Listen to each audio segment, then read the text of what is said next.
इंदौर की राजेंद्र नगर थाना पुलिस ने अंधे कत्ल की गुत्थी सुलझाते हुए एक आरोपी को गिरफ्तार किया है। आरोपी ने नशे की हालत में हत्या, लूट और हत्या के प्रयास की वारदात को अंजाम देने की बात कबूल की है। दरअसल इंदौर के राजेंद्र नगर थाना इलाके के अंतर्गत चाणक्यपुरी पुल के पास पिछले दिनों सुबह के वक्त एक सब्जी विक्रेता की धारदार हथियार से हमला कर हत्या कर दी गई थी और इसके कुछ दिन पूर्व ही सबसे बड़ी सब्जी मंडी में एक सब्जी कारोबार पर भी लूट की नीयत से हमला कर आरोपी फरार हो गया था, जहां पर दोनों ही मामलों को सुलझाने पुलिस के लिए बड़ी चुनौती बना हुआ था। जहां पर पुलिस ने दोनों ही घटनाओं के आसपास लगे सीसीटीवी कैमरे खंगाले और PSTN डेटा खंगाला और साथ ही में अन्य तकनीकी जांच के साथ जो भी बदमाश इलाके में सक्रिय थे उनसे सघन पूछताछ की। लेकिन कुछ माह बाद भी जहां पर पुलिस खाली हाथ ही थी, इस दौरान पुलिस को इलाके में ही रहने वाले एक मुखबिर के जरिए सूचना प्राप्त हुई कि जिसने एक बदमाश पर वारदात में शामिल होने की आशंका जाहिर की। जानकारी थी कि आरोपी अपने साथियों के साथ पुल के आसपास इलाके में नशाखोरी करता था और अपराध में शामिल रहता है।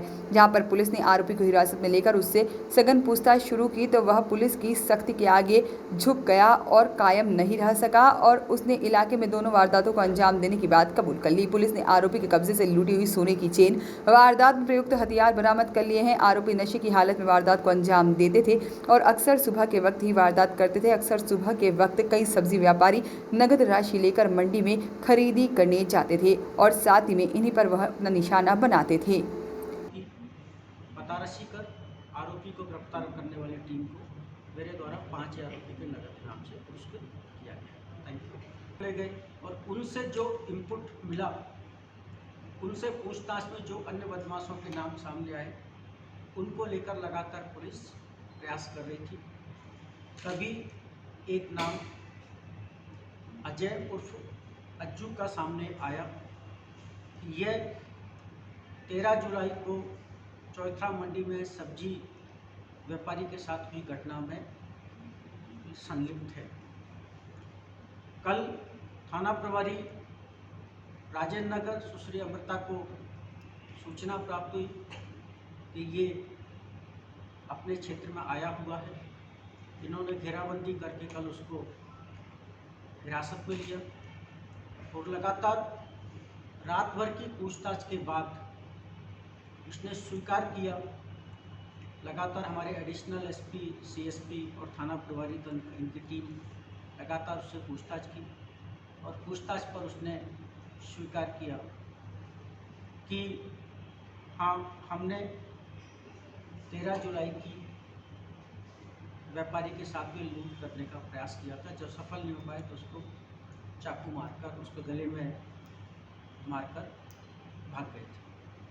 अजय ने उस घटना में अपने एक साथी कालू उर्फ मुकेश का नाम बताया तथा तीसरा साथी कालू का दोस्त होना बताया जो कालू के साथ में था।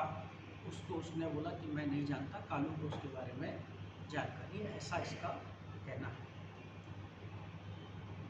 16 अगस्त की सुबह की जो सब्जी ठेले वाले के साथ में जो घटना हुई थी उसमें जो कहीं दूर जो जानकारी वैज्ञानिक एवं तकनीकी साक्ष्य के आधार पर मिली थी, उसके आधार पर जब अजय से उस घटना के बारे में पूछताछ की गई और सभी घटनाक्रम और परिस्थितियां तथा साक्ष्यों के साथ में उसे लगातार पूछताछ की तो उसने 16 जुलाई को सब्जी ठेले वाले के साथ हुई वारदात को करना भी स्वीकार किया।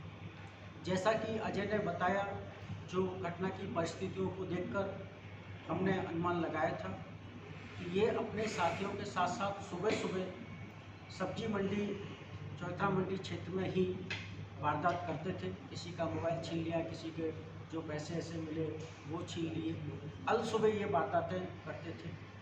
तो उसी आदत के मुताबिक सुबह सुबह उन्होंने चौथा मंडी ओवरब्रिज 13 जुलाई को सुबह सुबह चौथरा मंडी थाना राजेंद्र नगर क्षेत्र में एक व्यापारी के साथ उसका बैग छीनने की कोशिश हुई। जब उसमें सफल नहीं हो पाए, दूसरे लोग आ गए तो अज्ञात बदमाश धारदार हथियार से उसके गले पर वार कर फरार हो गए, जिस पर से थाना राजेंद्र नगर में अपराध दर्ज कर उसकी तब से लगातार विवेचना की जा रही थी। 16 अगस्त की सुबह सुबह चौथरा मंडी ओवरब्रिज के ऊपर एक सब्जी विक्रेता ठेले वाले के साथ एक घटना की कोशिश हुई और दुर्भाग्यजनक रूप से उसकी मृत्यु हुई।